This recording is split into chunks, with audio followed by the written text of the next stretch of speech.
저는 중학교 1학년 때부터 교회를 다니기 시작했는데요. 그 전에는 1년에 2번 갔습니다. 부활절하고 크리스마스 때하고 2번 가다가 중학교 1학년 때부터 제대로 교회를 다니기 시작했고, 제 기억으로는 주일을 빠진 기억은 없는데, 그래도 하나님이 살아계시다고 하는 것, 하나님께서 나를 사랑하신다고 하는 것은 고등학교 때 처음으로 느끼기 시작했습니다.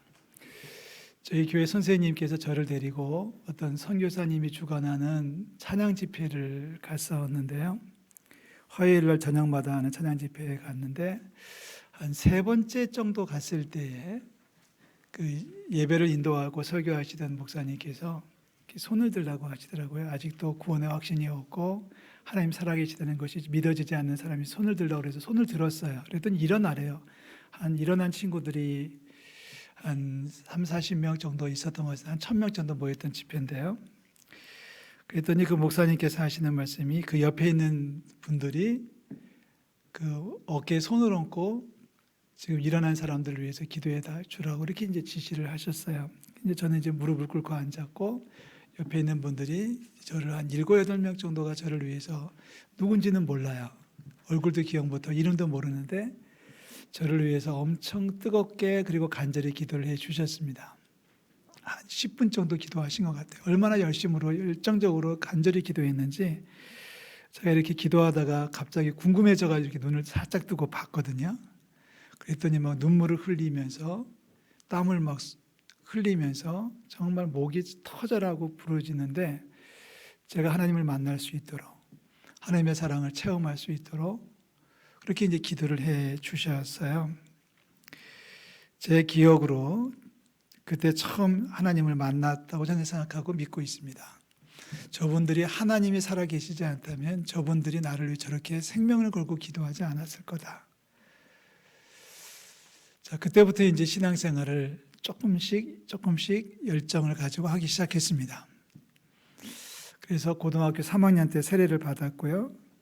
세례를 받고 얼마 후에 하나님의 부르심을 받고 신학교에 입학을 한 겁니다. 지금 따지고 보니까 신앙생활을 시작한 지가 벌써 50년이 넘었고요.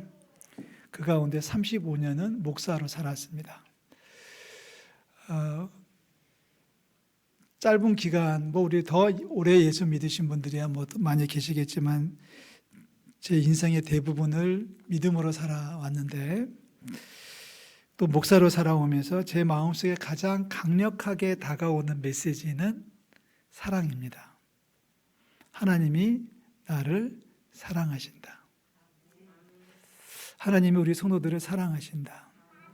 그런데 사랑이라고 하는 단어를 생각하고 그걸 가슴에 품고 살기 시작했을 때 처음에는 사랑이 요만큼 하나님이 나를 요만큼 사랑하시는 줄 알았어요.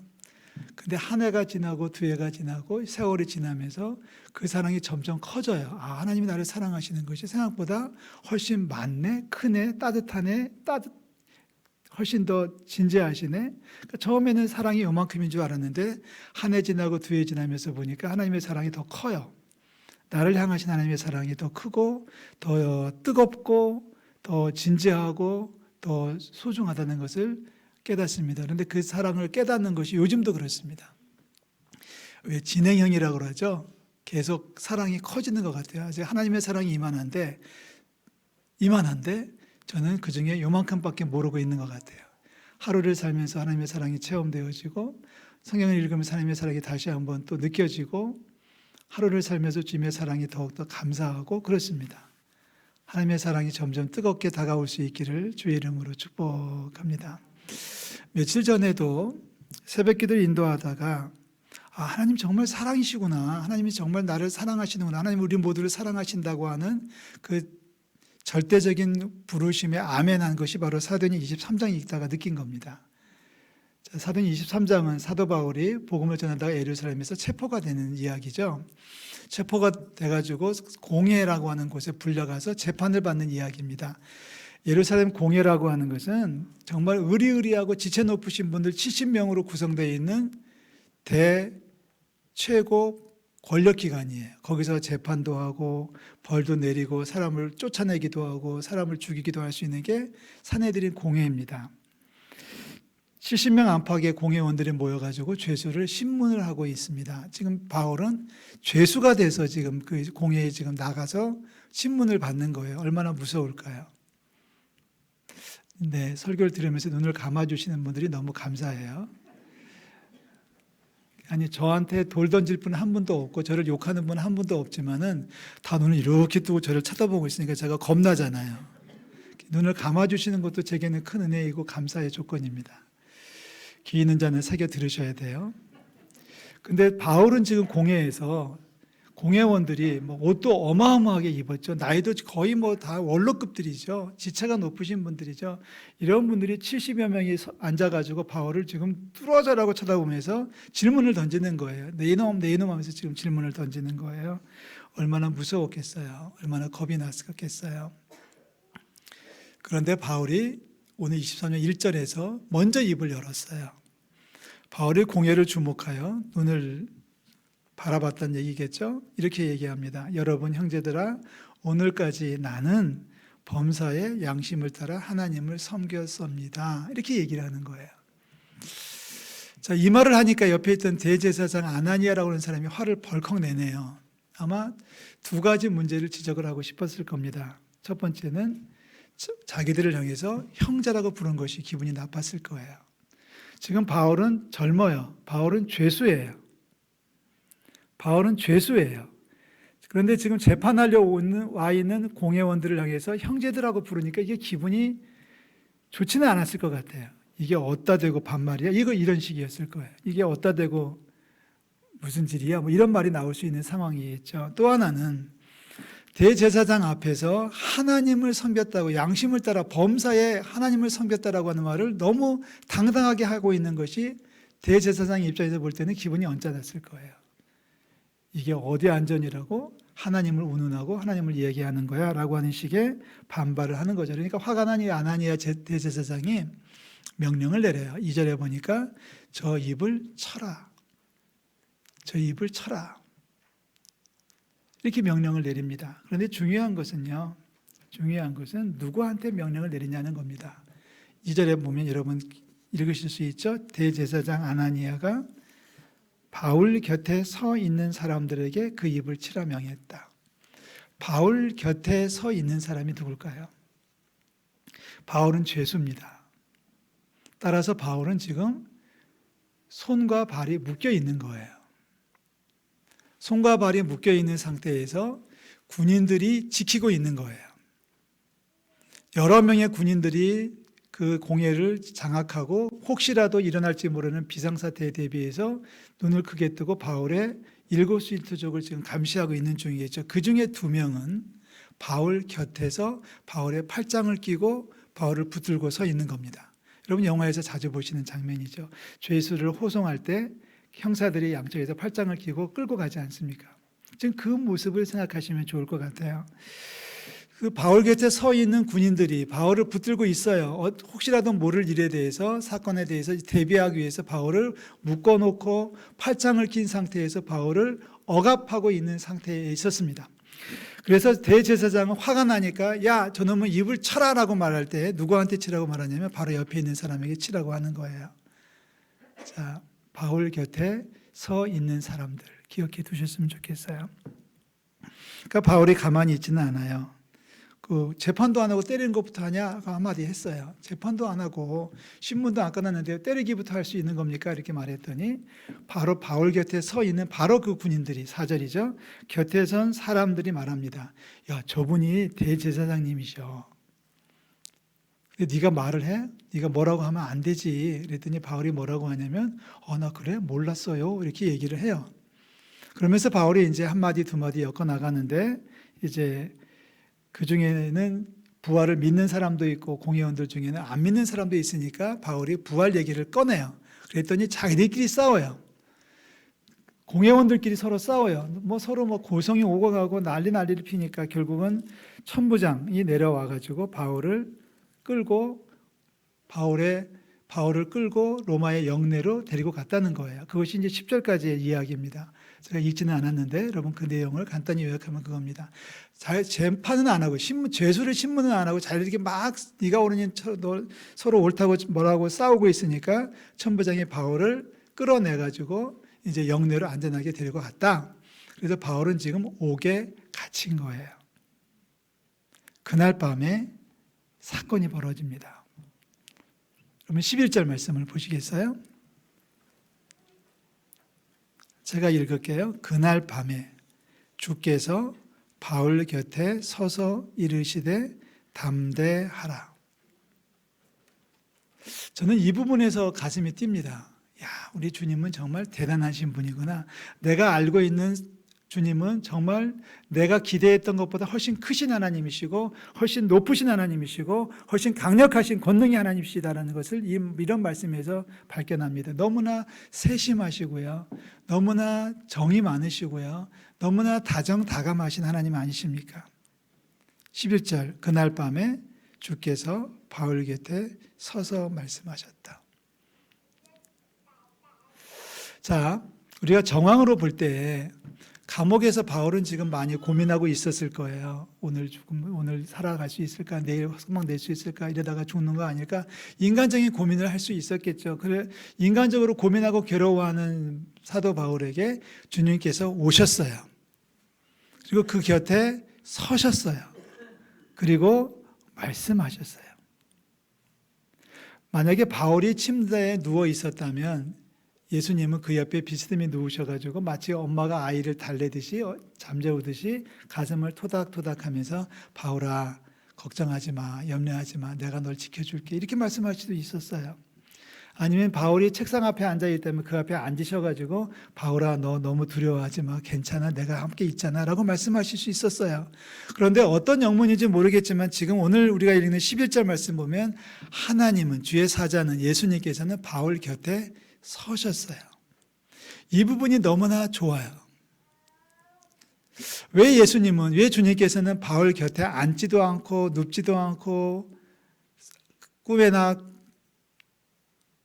환상 가운데나 나타나신 것이 아니라 바울 곁에 오셨고 바울 곁에 서셨고 바울 곁에 서서 말씀하셨을까? 여러분 짐작해 가십니까? 그날 낮에 바울 곁에 누가 있었어요?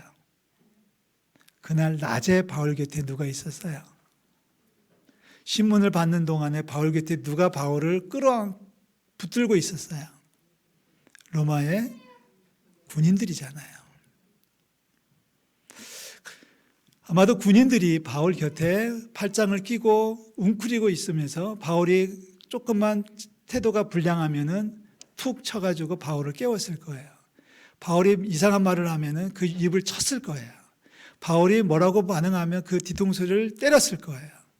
바울이 이상하게 행동하면 말을 안 들으면 끌어당겼을 거예요. 옆에서 옆구리에 팔을 집어넣고 팔짱을 낀 상태에서 바울을 질질질질 끌고 다니면서 바울을 힘들게 했을 거예요. 그러니까 바울은 지금 하루 종일 신문을 받으면서 또 재판에 끌려다니면서 호송을 당하면서 지금 군인들에게 지금 끌려다니고 있는 거예요. 양쪽에 못된 놈들 때문에 말이죠. 그렇다면 바울은 옆에 누가 오는 것조차도 부담됐을 거예요. 누가 와서 팔짱을 끼면은 기분 나빴을 거예요. 저는 여러분 한 번도 못 해봐서 모르겠어요. 여러분 해보셨습니까? 경찰한테 끌려가가지고 포토라인에 서면서 형사들이 옆에 이렇게 팔도 이렇게 끼고 이렇게 끌려가 보신 적이 있으세요? 천사 같은 집사님을 왜 제가 바라보고 있는지 모르겠습니다. 좀 흉악한 분들을 바라보면서 얘기했어야 되는데 아마 여기 계신 분들은 그 누구도 이런 경험을 못 해봤을 거예요. 아니 경찰서에 끌려가 본 적도 없고 유치장에서 하룻밤 자본 적도 없으신 분들이 여기 대부분이 전부 다일 거예요.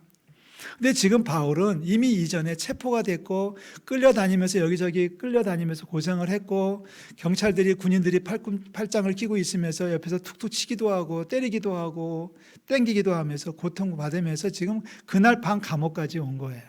그러니까 바울의 옆구리에는 군인들의 차가운 동작만이 지금 기억에 남아 있을 거예요. 하나님은 어떤 분이신지 아세요? 여러분 보세요. 그래서 주님께서는 그날 밤에 바울 곁에 서신 거예요. 바울의 기억조차도 새롭게 해주시는 거예요. 봐라, 네 옆에는 무시무시한 군인들이 아니라 내가 있단다.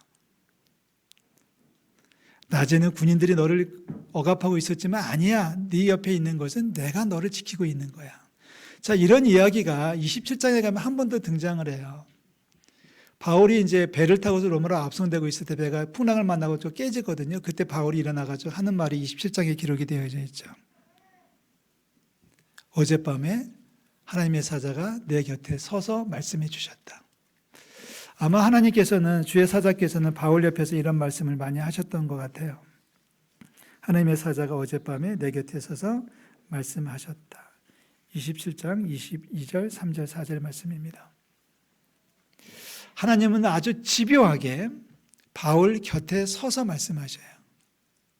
왜냐하면 바울 곁에는 늘상 군인들이 억압하고 있었기 때문에 하나님은 바울의 기억조차도 씻어주시기 위해서 아니야, 네 옆에 있는 것은 군인들이 아니라 악당들이 아니라 내가 네 옆에 항상 있는 거야.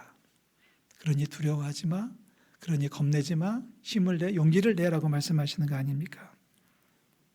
사랑하는 성도 여러분, 저는 분명히 믿습니다. 그날 바울 곁에서 말씀하신 하나님은 오늘 우리들의 하나님이신 줄로 믿습니다. 우리가 느끼지 못하는 거 아닐까요? 누가복음 24장에 보면은 엠마오로 가는 두 제자 이야기가 등장하죠.